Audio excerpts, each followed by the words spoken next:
the all-seeing eye. Are the conspiracy theorists right this time about the power of the Masons? Are they an ancient order? Or a shadow government? A harmless social club? Or a satanic cult? What is the reality behind the Masonic conspiracy theories? It turns out there is less here than meets the all-seeing eye. We reveal at last the truth of the Freemasons. Oh, yeah. Their knowledge of geometry and engineering makes them leading thinkers at a time of free thought and political change. But their symbols and secrecy make them suspect to kings and churches who don't like secrets or political change. Maybe they see this as part of a conspiracy and they're going to look for villains. And Freemasons make great villains. Freemasons make great villains. Freemasons make great villains. But in reality, their rituals are harmless and their symbols no more ominous than a company logo. There seem to be too many mysteries about the dollar bill for which Masonic imagery offers a plausible explanation. And the success of the film National Treasure suggests a public willingness to see hidden meanings in the mundane. It's December 1773. In a Boston tavern, a group of wealthy businessmen hold a secret meeting. Among them, Paul Revere and John Hancock. Both are Freemasons. The Inn is a Masonic hangout. Tonight's agenda, however, is not ritual, but revolution. For years, these upper-class colonists have initiated members by acting out strange costume dramas. Now, fed up with English taxes, they dress up to initiate a new nation. They disguise themselves as Mohawk Indians, sneak aboard a British merchant ship, and dump a cargo of tea into the harbor. Citizens are burned up about unfair taxes.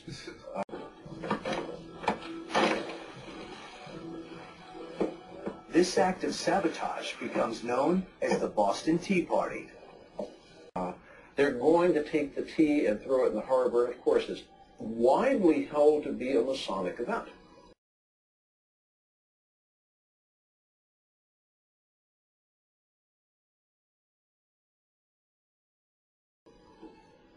Two and a half years later, John Hancock and his brother Masons formally declare America's separation from Great Britain. At least 9 and perhaps as many as 50 Masons sign their names to the Declaration of Independence.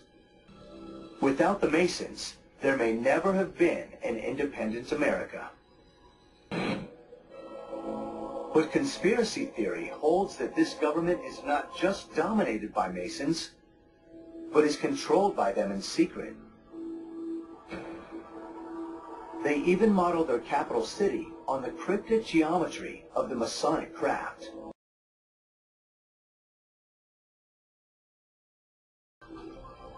Even more ambitious is the idea that the Masons established an entirely new country of their own, the United States. In America, Freemasonry no longer excites much interest.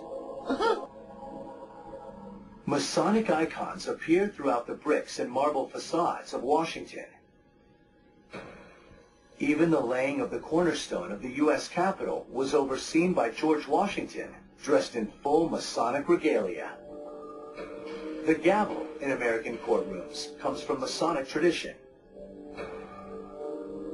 And the Washington street grid just north of the White House traces out a star which appears in Masonic symbolism, but which some insist is a satanic pentagram. There is also the shocking symbolism on the reverse of the U.S. dollar bill, all-seeing eye atop a pyramid, apparently referring to Egypt, whose images are duplicated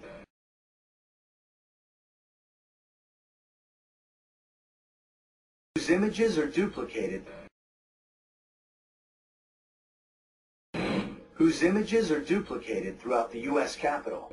Some symbols attributed to the Masons aren't Masonic at all, like the Great Seal of the United States. The all-seeing eye above the pyramid is not Masonic, nor were the people who selected it. Non-Masons chose that design.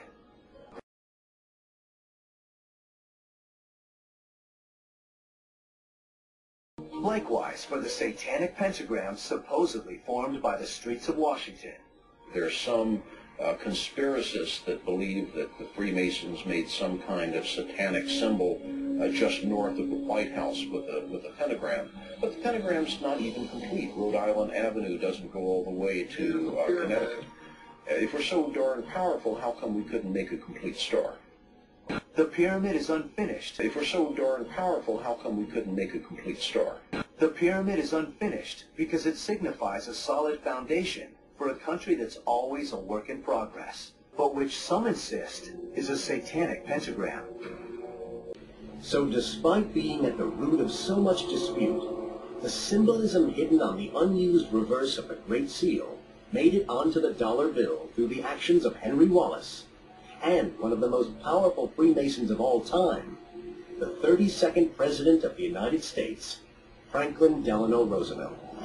Wallace well understood the importance of symbolism as an effective means of communication, and as a Freemason, he was struck by the image of the pyramid with the all-seeing eye above it. It is possible that Franklin and Wallace, as Freemasons, were familiar with the all-seeing eye as a symbol of God because they had looked at Renaissance drawings or paintings where it's used.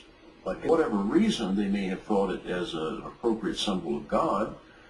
That's not a bad idea to remind the citizens that God oversees everything they do when they pull out the dollar bill. Conspiracy theorists think there's much more to it than that. The Masons have to conceal their hidden agenda, their secret agenda for the United States. Historians agree that the Freemasons did play a central role in the birth of America, and have continued to hold positions of power ever since, with 14 known Masonic presidents. They find no evidence of the plot for world domination. The anti-Masonic ideas that come about, especially from the 1770s onwards, are put about by fundamental Christians, by people who believe that these people were intrinsically anti-Christian. I think that a lot of this has got to do with that fear of the unknown, if you like.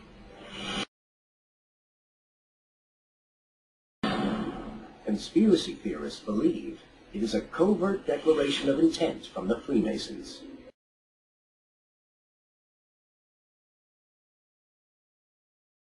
As an appropriate symbol of God,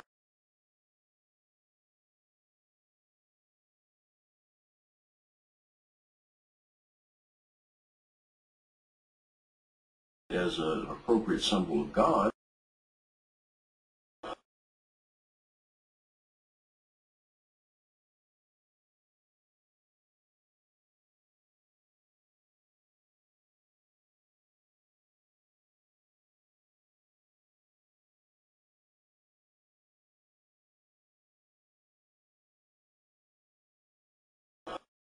as an appropriate symbol of God,